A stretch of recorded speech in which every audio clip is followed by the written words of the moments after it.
샬롬 샬롬 샬롬 샬롬. 하나님 사랑합니다. 여러분 주 안에서 사랑합니다. 오늘 잠언 2장 말씀이죠. 우리 5절에 보면 여호와를 경외하기를 깨달으며 여호와 경외하기를 깨달으며 하나님을 알게 되니 하나님을 알기 위해서 말씀 보고 기도하고 찬양하고 그리고 입술로 자꾸 고백하고 묵상하고 또 잊어버리면 또 보고 그렇죠. 2장에 중요한 구절이 몇 개 있어요. 나의 계명 이렇게 1절에 보면 나오죠. 내 아들아 내가 만일 나의 말을 받으면 나의 계명을 내게 간직하면 이거 뭐겠어요? 그 언약 하나님의 말씀 언약이죠. 십계명의 언약을 말씀합니다. 레위기 17장 34절에 여호와께서 시내 산에서 모세에게 명령하신 계명이라 이렇게 나왔어요. 그러면은 그 계명과 같은 뜻의 단어들을 조금 이렇게 보면 신명기 8장 1절에 모든 명령, 사사기 2장 20절에 여호와의 도, 시편 95편 10절에 내 길, 말라기 4장 4절에 윤리와 법도, 사도행전 7장 38절에 살아있는 말씀, 생명의 도 이런 것이 바로 하나님의 계명이다 라고 말씀을 하죠. 출애굽기 19장 5절에도 나의 신, 여호와의 신, 언약 이 모든 것들이 레위기 26장 46절 규례와 법도와 율법 여호와를 경외하는 법 이런 모든 게 계명이라는 것을 십계명이라는 것을 우리가 알고 가야 되겠고 5절에 보면은 여호와 경외하기를 깨달으며 제가 오늘 제목으로 잡은 부분이죠. 여호와 경외를 깨달으며 하나님을 알게 되리니 그렇게 깨달으면 우리가 하나님을 알게 되는데 율법의 교훈을 통해서 하나님 경외하는 법을 우리가 깨닫게 된다. 신명기 4장 8절에서 10절이죠. 이 율법과 같이 그 규례와 법도 내가 그들에게 내 말을 들려주어 그들이 세상에 사는 날 동안 나를 경외함을 배우게 하라. 신명기 31장 11절에서 13절에도 이 율법을 낭독하여 온 이스라엘에게 듣게 할지니 그들에게 듣고 배우고 내 하나님 야훼를 경외하라고 말씀합니다. 열왕기하 17장 28절에도 제사장 중 한 사람이 백성에게 어떻게 여호와 경외할지를 가르쳤더라 증거되어 있죠. 예로 7절에 보면 정직한 지를 위하여 완전한 지혜를 예비하신다라고 말씀하죠. 지혜는 주의 이름을 경외함에 있습니다. 마태복음 미가서 6장 9절에도 따라서 본절에 정직한 자는 야훼 경외하는 자를 가리킨다고 증거하고 있습니다. 22절에 보면 오늘 보면 이는 악인에 대한 하나님의 심판을 의미한다라고 악인은 땅에서 끊어지겠고 이렇게 나오죠. 악인에 대한 하나님의 심판을 의미합니다. 그래서 정직한 길을 떠나 어두운 길로 행하고 행악하기를 기뻐하며 폐역하기를 즐거워하는 악인들 13, 4절에는 결국 어떻게 된다? 13 멸망하게 된다라고 말씀하죠. 시편 1편 4절에서 6절 넘어져라는 말씀이죠. 악인들은 심판을 견디지 못하며 죄인들이 의인들의 모임에 들지 못하리로다 라고 말씀하죠. 악인들의 길은 망하리로다. 전도서 3장 17절에도 의인과 악인이 하나님이 심판하시리니 요한복음 5장 29절에도 악한 일을 행한 자는 심판의 부활로 나오리라. 심판도 부활해요. 죽음의 부활이 있습니다. 이 영혼은 그 지옥으로 떨어지는.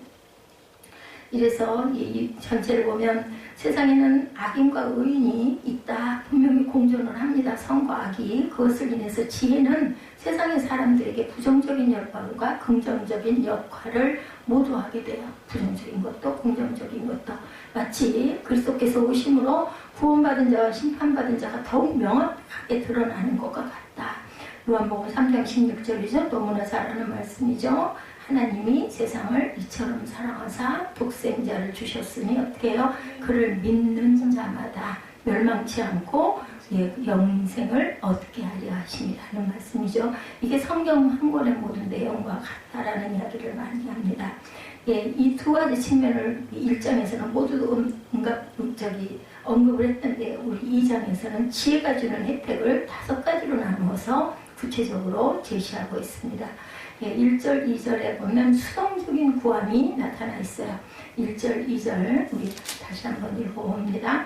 내 아들아 내가 만일 나의 말을 받으며 나의 계명을 내게 간직하며 내 귀를 지혜에 기울이며 내 마음을 명철에 두며 이거 수동적인 구함이죠. 지혜들을 얻을 수 있는 혜택들을 소개하기에 앞서 그러한 혜택의 조건으로 지혜를 구해야 한다. 지혜를 구하는 태도와 방법은 2가지로 구분하죠. 수동적이고 소극적인 방법, 그것은 지혜의 말씀을 받아 간직하는 것과 귀를 기울이고 마음에 두는 것. 이것도 지혜예요. 그죠? 간직하고 귀를 기울일 줄 아는 것. 이어서 주어지는 지혜의 말씀을 받아들이고 그것을 계속적으로 간직하고 지키는 것이다. 말씀을 간직하라고 합니다. 잠언 7장 1절에도 내 아들아 내 말을 지키며 내 계명을 어떻게 해라? 간직하라. 지혜자의 지식 간직에 대해서 잠언 10장 14절에도 지혜로운 자는 지식을 간직하거니와 미련한 자의 입은 멸망에 가까우니라. 능동적인 구함이 3절과 4절에 지식을 불러 구하며 명철을 얻으려고 소리를 높이며 은을 구하는 것 같이 그것을 구하며 감추어진 보배를 찾는 것 같이 그것을 찾으면 아주 능동적이죠. 막 움직이는 거죠. 소리를 높이고 그죠. 1, 2절에서는 받아서 마음에 간직하고 귀를 기울여서 내 마음을 명철에 두었다 이렇게 얘기했는데 3, 4절에는 이제는 명철을 얻으려고 막 소리를 질러요. 주시옵소서 하는 거죠. 은을 구하는 것 같이 그것을 구해서 귀하게 여기며 구해서 감추어진 보배를 찾는 것 같이 그것을 찾으면 5절에 야훼 경외하기를 깨닫고 하나님을 알게 될 것이다. 그것의 열매는 하나님을 깨닫고 알게 될 것이다 라고 말씀을 합니다. 지혜를 찾는 것은 상당히 어렵다고 욥기 28장 12, 3절에 증거했습니다. 그러나 지혜는 어디서 얻으며 명철이 있는 곳은 어디인고 그 길을 사람이 알지 못하나니 사람 사는 땅에서는 찾을 수가 없구나. 욥도 이렇게 고백을 합니다. 지혜를 구한 결과였었죠. 제가 5절 읽었었는데 다시 한번 5절에서 8절에 나타났습니다. 그렇게 하면 야훼 경외하기를 깨달으며 하나님을 알게 되리니 6절 대저 야훼는 지혜를 주시며 지식과 명철을 그 입에서 내심이며 그는 정직한 자를 위하여 완전한 지혜를 예비하시며 행실이 온전한 자에게 방패가 되시나니 대저 그는 정의의 길을 보호하시며 그의 성도들의 길을 보존하려 하십니다.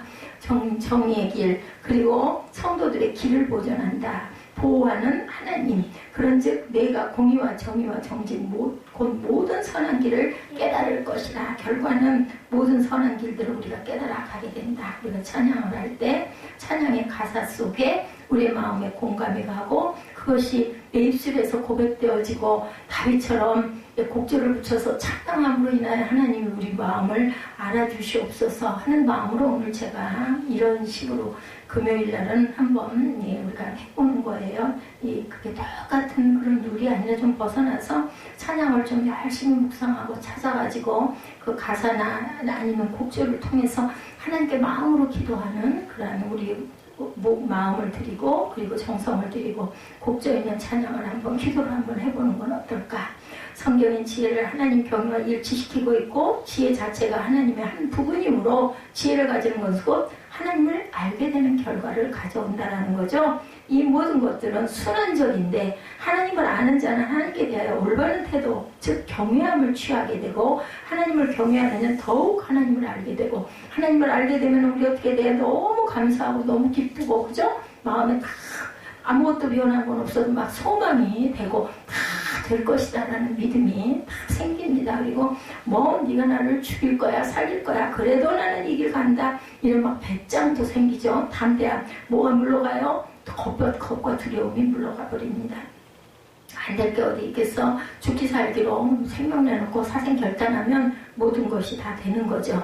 하나님을 아는 것 자체가 영생입니다. 그렇기 때문에 우리가 하나님을 알면 죽는 게 뭐 여기서 있든 하늘에 가든 우리는 영원히 사는 거니까 아무것도 두려울 게 없어요. 영생은 곧 유일하신 참 하나님과 그가 보내신 그리스도를 아는 것이다 라고 증거하죠. 지혜와 하나님을 경외하라. 욥기 28장 28절에 또 사람에게 말씀하셨도다. 보라 주를 경외함이 지혜요 악을 떠남이 명철이니라 말씀합니다. 지혜와 하나님에 대해서 잠언 8장 22절입니다. 여호와께서 그 조화의 시작 곧 태초에 일하시기 전에 나를 가지셨으며 이렇게 알 수가 있다는 거죠. 하나님께서 태초에 일하시기 전에 나를 이미 하나님 안에 가지고 계신다라는 겁니다. 그래서 우리는 선한 길을 깨닫게 돼요. 그죠? 9절에 보니까 내가 공의와 정의와 정직권 모든 선한 길을 깨달을 것이라 곧 지혜가 내 마음에 들어가며 지식이 내 영혼을 즐겁게 한다. 우리가 기쁘고 즐거우면 얼싸하고 덩실덩실 춤을 추게 되죠. 하지 말라고 해도 어깨가 막 들썩들썩. 우리 경쾌한 음악, 좋아하는 음악 들어도 막 이렇게 몸이 이렇게 흔들리는 거 똑같은 거예요. 싫으면 뭐 몸 흔들면서 뭐 찬양하고 뭐 노래하고 하겠어요. 기쁨이 오고 마음에 평안이 있고 즐겁고 좋으니까 이 몸을 움직이게 되는 것처럼 하나님을 알고 경외하는지는 세상에서 어떻게 살아야 하는지도 분명하게 알게 된다. 선한 길을 깨닫게 되죠. 하나님께서 자신을 향해서 원하시는 것이 무엇인지, 어떠한 태도로 어떤 삶을 우리가 살기를 원하시는지를 알게 되는 것. 그것은 공의, 인자, 겸손 등의 여러 가지를 포괄하죠. 한마디로 말한다면 어떻게 사는 것? 하나님의 뜻대로 사는 것, 곧 믿고로 선하게 사는 것. 선이라는 것은 하나님의 계명을 잘 지키고 잘 따라가는 것이 선이에요. 세상에서 착한 일 하는 게 선한 일이 아니죠. 물론 뭐 그 안에 부속적으로 세상에서 어려운 자를 돕고 그저 구제하고 이런 게 다 선한 일에 속해 있지만, 첫째로는 하나님의 계명대로, 하나님의 뜻대로, 하나님의 말씀대로 살아가는 것이 선한 일, 선한 행실입니다. 우리는 그가 만드신 바라 그리스도 예수 안에서 선한 일을 위하여 지으심을 받았다. 에베소서 2장 10절입니다. 이 일은 하나님의 전에 예비하사 우리로 그 가운데서 행하게 하려 하심이라고 말씀합니다. 예수 안에서 선한 일을 위해서 우리가 창조받았어요. 우리 모두가 지어졌어요. 하나님이 전에 예비하사 우리를 그 가운데서 그걸 지어졌으니 너희는 어떻게 해라? 행하고 가라고. 우리가 알기만 하면 아무 소용이 없죠. 알지도 못하는 사람은 말할 것도 없고, 우리가 들어서 알면 그것을 실천하고 행할 줄 알아야 된다. 이것은 단순히 세상적 윤리적인 선을 의미하는 것이 아니고, 하나님께서 보시는 경지에서 선, 하나님께 영광을 돌리게 하는 선이다. 하나님께서는 이런 의도로 우리를 만드셨고 우리에게 이런 삶을 기대하고 바라보고 계신다. 그러므로 우리는 적극적으로 하나님의 선을 행하는 삶을 살아야겠습니다. 하나님께서 원하는 것, 미가서 6장 8절이죠. 사람아, 주께서 선한 것이 무엇임을 내게 보이셨나니 야훼께서 내게 구하시는 것은 오직 정의를 행하며 인자를 사랑하며 겸손하게 내 하나님과 함께 행하는 것이 아니냐. 뭐하는 것? 주와 함께 동행하는 삶을 사는 것이다. 착한 행실로 하나님께 영광을 돌리죠. 마태복음 5장 16절 너무나 잘 아는 말씀이죠. 이같이 너희 빛이 사람 앞에 비치게 하여 그들로 너희 착한 행실을 보고 하늘에 계신 너희 아버지께 영광을 돌리게 하라 라고 말씀을 합니다. 아버지가 우리를 보고 계세요. 예, 착한 행실을 보고 하늘에 계신 너희 아버지께 영광을 돌리게 하라.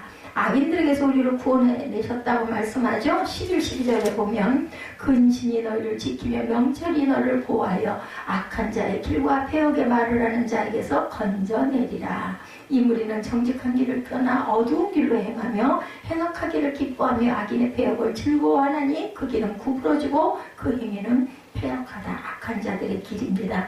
지혜는 그것을 얻은 자로 하여금 선한 삶을 살도록 깨달음을 주고 격려할 뿐만 아니라 악인과 음료에 걸려 넘어지지 않도록 보호하고 구원하는 역할을 하는데, 사실상 지혜는 하나님을 경외하는 것이며 그것은 또한 악을 미워하는 것이기도 합니다. 악을 미워해야 돼요. 사람을 미워하는 것이 아니라.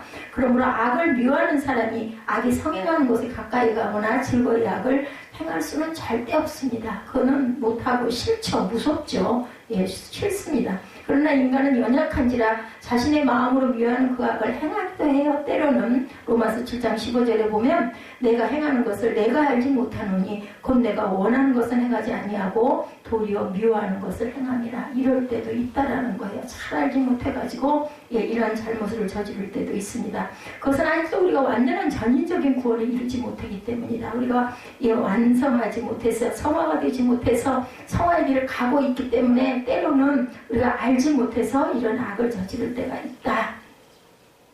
그럼에도 불구하고 지혜, 하나님의 말씀은 우리를 죄악을 범하는 데서 보호하는 역할을 하고 계시기 때문에 우리는 말씀을 묵상하고 알아야 되겠죠.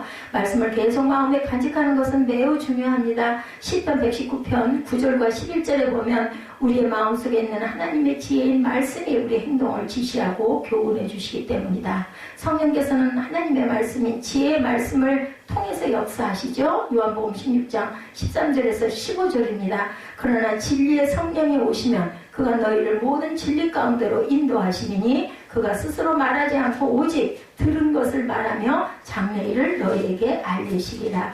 요한복음 16장 14절입니다. 그가 내 영광을 나타내리니 내 것을 가지고 너희에게 알리시겠습니다. 무릇 아버지께 있는 것은 다 내 것이라. 그러므로 내가 말하기를 그가 내 것을 가지고 너희에게 알리시리라 하였노라. 이렇게 말씀하고 있습니다.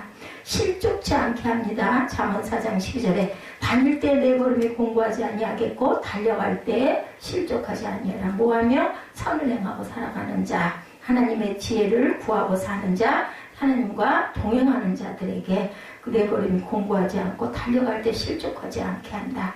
악을 미워하게 된다. 잠언 8장 13절입니다. 야훼를 경외하는 것은 악을 미워하는 것이라. 나는 교만과 거만과 악한 행실과 패역한 입을 미워하시느니라 라고 말씀을 합니다. 예, 나는 교만과 거만과 악한 행실과 패역한 입을 미워합니다.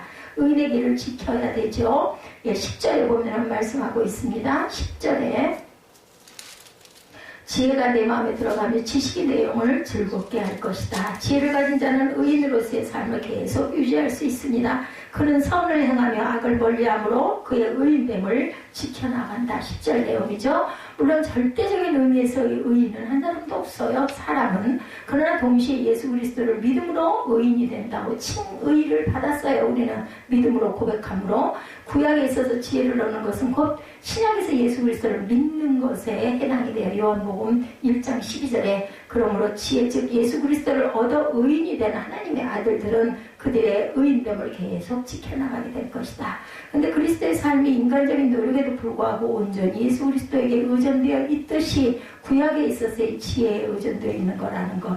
의인은 하나도 없다고죠? 로마서 3장 10절이죠. 기록된 바 의인은 없나니 하나도 없으며 믿음으로 의인이 된다 그러죠. 로마서 5장 19절에 한 사람이 순종하지 아니함으로 많은 사람이 죄인 된 것 같이 한 사람이 순종하심으로 많은 사람이 의인이 되리라. 이렇게 말씀합니다. 그러니까 예수를 믿으면 의롭다 칭함을 받죠. 땅에 거하는 복에 대해서 21절에 대저 정직한 자는 땅에 거하며 완전한 자는 땅에 남아있으리라. 그러나 악인은 땅에서 끊어지겠고 간사한 자는 땅에서 뽑히리라 라고 말씀을 합니다. 예, 이것은 악인과 괴율한 자가 땅에서 끊어지고 뽑히는 것과는 아주 대조적인 모습입니다. 지혜로 말미암아 하나님을 알아 그분을 경외하며 선한 일을 행하고 악을 멀리하며 예, 의인으로서의 삶을 지속하는 자에게는 땅에 거하며 거기에 남아있는 축복이 약속되어 있어요. 악인과 괴율한 자는 땅에서 끊어지고 뽑힌다라고 얘기해요. 대조적이죠. 땅을 축복으로 받는 것은 중요한데 땅이란 결국 가나안에 대한 약속에서 시작하여서 최후의 새하늘과 새 땅에 이르는 하나님 나라의 축복을 상징합니다. 그래서 땅을 받을 것이요. 우리 산상수훈에서 말하죠. 이것은 하나님의 나라를 우리가 차지하게 될 것이다. 이것은 온유한 자에게 주어지는 복으로 이해되기도 하죠. 예, 마태복음 5장 5절이죠. 그래서 조금 좀 성경적으로 조금 어두운 사람은 예, 온유한 자는 복이 있나니 땅을 차지할 것이라. 아이고 내가 부자가 되나보다. 근데 그것이 아니라 영적인 땅 하나님의 나라를 우리가 유업으로. 그럼 결국 뭐예요? 우리 부활의 영광이죠. 영적인 부활을 말씀합니다. 시편 37편 11절에도 말씀하고 있습니다. 그 온유한 자는 결국 예수 그리스도의 온유함을 닮은 자.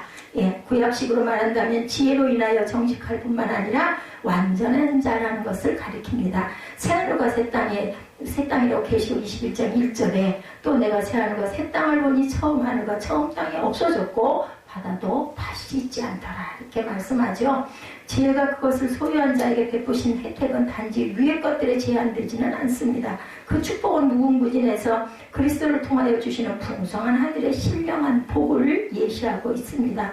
모든 축복은 그리스도를 통하여 주어진다고 하죠. 로마서 8장 32절에 자기 아들을 아끼지 아니하시고 우리 모든 사람을 위하여 내주시니가 어찌 그 아들과 함께 모든 것을 우리에게 주시지 아니하겠느냐 이렇게 말씀하시죠. 그러므로 우리는 이런 하늘의 충성한 축복을 누리는 삶을 살되 축복의 근원이신 그리스도를 가장 귀히 여기는 저와 여러분들이 되셔야 할 줄로 믿습니다. 오늘날 시대가 아까도 잠깐 우리 서로 얘기했지만 학벌 시대가 지나가고 이제는 능력 시대가 도래합니다. 뭐 학벌이 어떻든 아니 물론 뭐 좋은 대학 나오고 좋은 학위 갖고 있으면 좋죠. 금상첨화지만 그렇지 않아도 능력이 있는 자들이 있어요. 예, 오히려 전공하지 않은 자들이 사실은 천재성을 갖고 있는 거죠. 아무리 학식이 있고 아는 것이 많아도 현대를 살아가는데 적응력이 없고 시대를 잘 모른다면 그런 지식은 아무런 유익이 없다라고 보기 때문이에요. 사람들이 이제는 학력 시대가 아니라 능력 시대다. 그래서 현대는 외모를 보기보다는 그 사람의 개성을 더 많이 봅니다. 현재는 IQ 시대가 해서 EQ 시대로 접어든 지가 오래죠. 이는 그 사람이 가진 지식보다 실제적으로 현대를 살아가는 감성력을 더 높이 평가하는 것이라고 봐야 되는데 오늘 우리에게 현대의 삶을 살아가는데 꼭 필요한 지식과 지혜가 절실히 요구되죠. 그래서 지혜를 찾으라고 오늘 본문에 말씀합니다.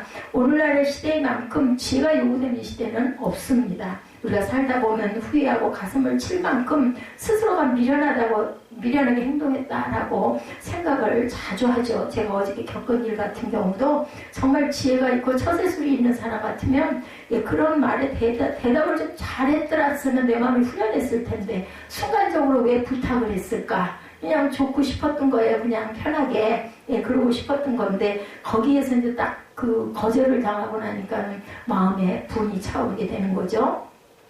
그래서 한글 개혁판 성경에는 지혜라는 단어가 413회가 나오고 잠언에서만 121회가 나온다고 그래요. 국어사전의 지혜는 사리를 밝히고 잘 처리해가는 능력이라고 나타나 있습니다. 그럼 어떻게 하면 지혜로운 삶을 살 수 있을까? 그러니까 어떻게 하면 지혜를 구할 수 있을지 우리 함께 말씀을 보면서 한번 찾아봅니다. 첫째, 계명을 간직하라 그러죠. 1절에 내 아들아 내가 만일 나의 말을 받으면 나의 계명을 내게 간직하며 지혜는 여호와 하나님이 주셔요. 그죠? 6절에 나타나 있습니다. 그러므로 우리는 하나님의 말씀에 귀를 기울이고 들을 때 지혜가 생긴다. 오늘 보면 6절에 보면 대저 야훼는 지혜를 주시며 지식과 명철을 그 입에서 내심이라 이렇게 증거되어 있거든요. 여기 계명을 내게 간직하라. 간직하다는 것은 귀중한 보화를 도난당하지 않도록 잘 그죠? 어디에다가 우리는 이 말씀을 마음속 깊이 잘 간직해요. 그럼 어떤 일이 생겼을 때 기도할 때 이 말씀이 떠오르죠. 이것이 바로 우리 마음에 간직한 하나님의 귀한 보화입니다.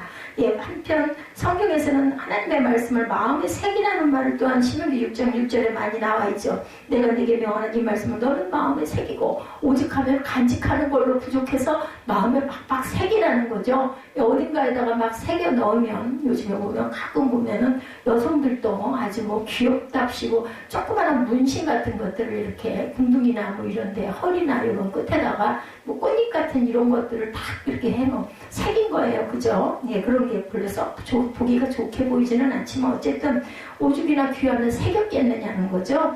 우리가 기억이 우리 기억을 우리가 믿을 수가 없어요. 이제는 이제 나이가 좀 들어가다 보니까 그러면 마음판에다 새겨놓는 건 자동으로 나오지 않을까 하는 생각이 듭니다. 둘째, 지혜의 귀를 기울이라. 2절에 보니까 내 귀를 지혜에 기울이며 내 마음을 명철에다 둬라 이렇게 말씀하고 있죠.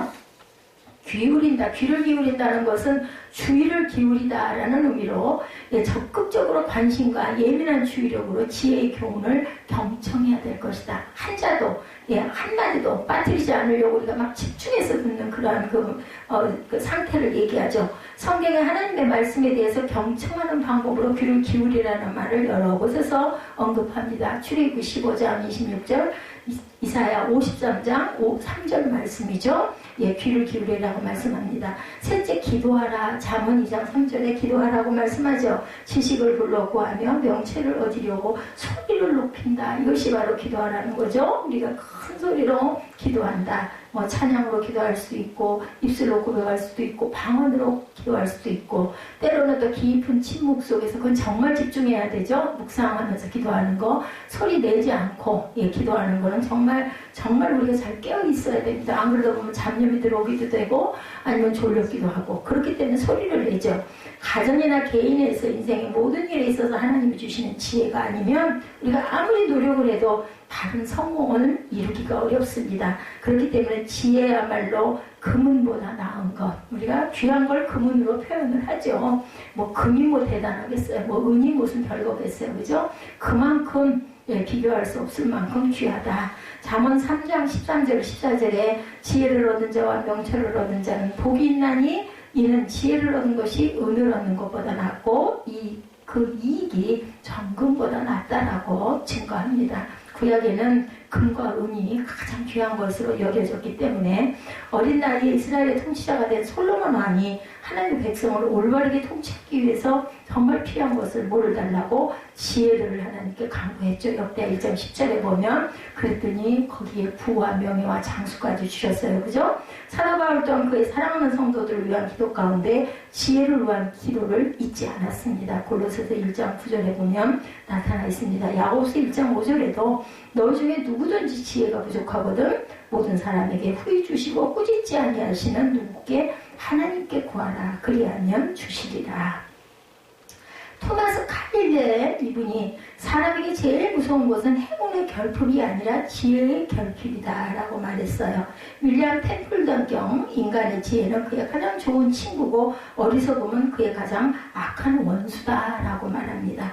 인간의 지혜는 그의 가장 좋은 친구, 어리석음은 그의 가장 악한 원수. 저는 인간의 지혜가 아니라 하나님이 주신 지혜는 이렇게 바꿨으면 좋겠어요. 그의 가장 좋은, 우리의, 저와 여러분의 가장 좋은 친구가 하나님이 주시는 지혜, 말씀이죠. 어리석음은 가장 악한 원수입니다.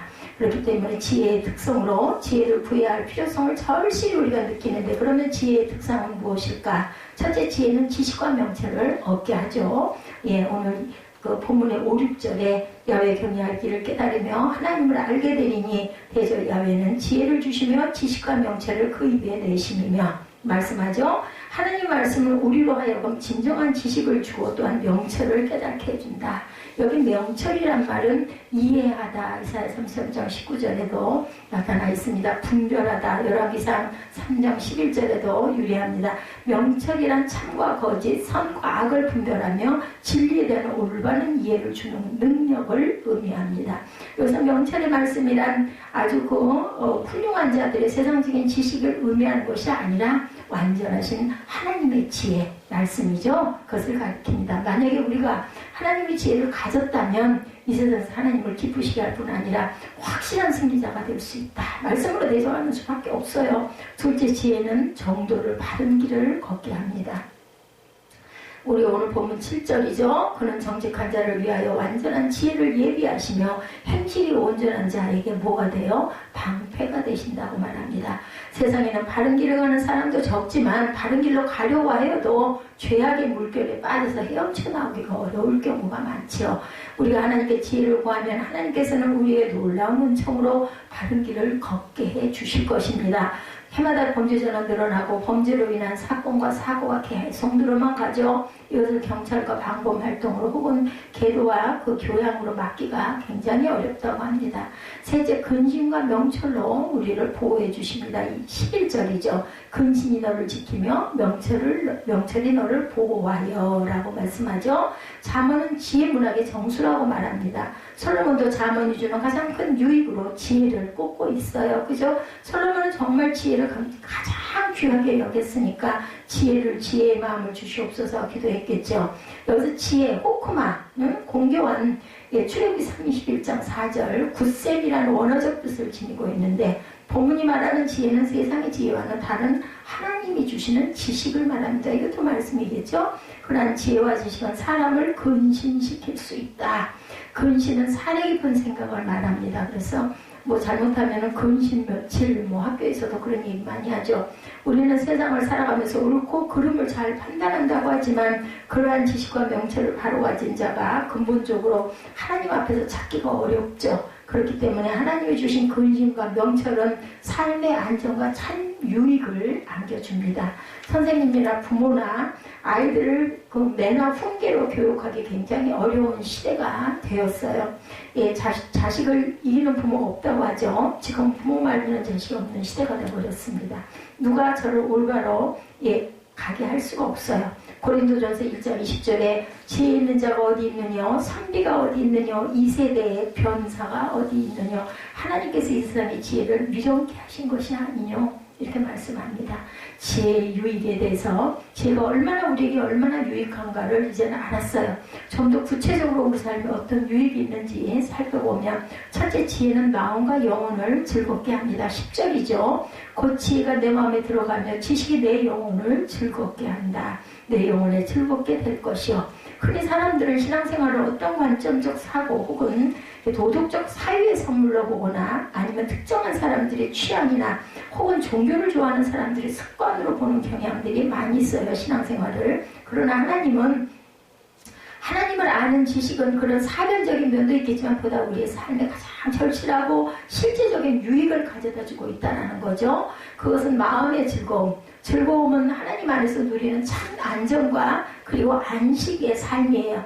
그 안에서 생명과 평안이 있죠. 모든 사람은 이 복을 얻기 위해서 살아갑니다. 참 행복은 누가 주시는? 하나님이 주시는 평안 이상이 없어요. 그죠? 요한복음 14장 27절이죠. 평안을 너에게 끼치노니 곧 나의 평안을 너희에게 주노라. 내가 너에게 주는 것은 세상이 주는 것 같지 아니하리라. 너희는 마음에 근심도 하지 말고 두려워하지도 말라. 둘째, 지혜는 악인의 올무를 깨뜨립니다. 하나님이 주신 지식과 지혜는 체험적이며 실제적이기 때문에 우리가 살아가는 세상에서 모든 사람들에게 인생의 참 방향과 삶의 지표를 제공해 주죠. 12절입니다. 악한 자의 길과 폐역을 말하는 자에게서 건져내리라. 본문에 말씀합니다.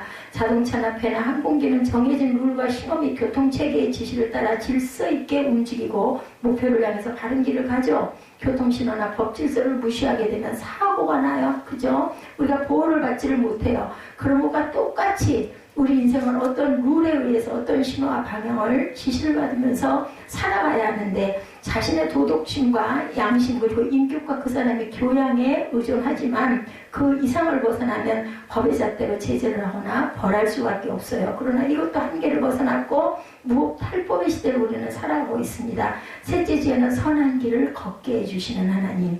우리는 하나님이 주시는 지혜를 가져야 악의 굴레에서 벗어날 수가 있죠. 어떤 누구도 죄를 이기는 지혜를 가진 자는 없습니다. 세상의 지혜는 죄를 가까이 하며 죄악 가운데 빠져들게 되어 있어요. 그러나 우리는 하나님이 주시는 지혜로 말미암아 적극적으로 선한 길을 걸어갈 수가 있다. 오늘 9절입니다. 그런즉 내가 공의와 공평과 정직 곧 모든 선한 길을 깨달을 것이다. 이렇게 말씀합니다. 선한 것에 대한 것을 설명해 주고 계시죠. 선한 것은 공의와 공평과 정직이라고 말씀하시네요.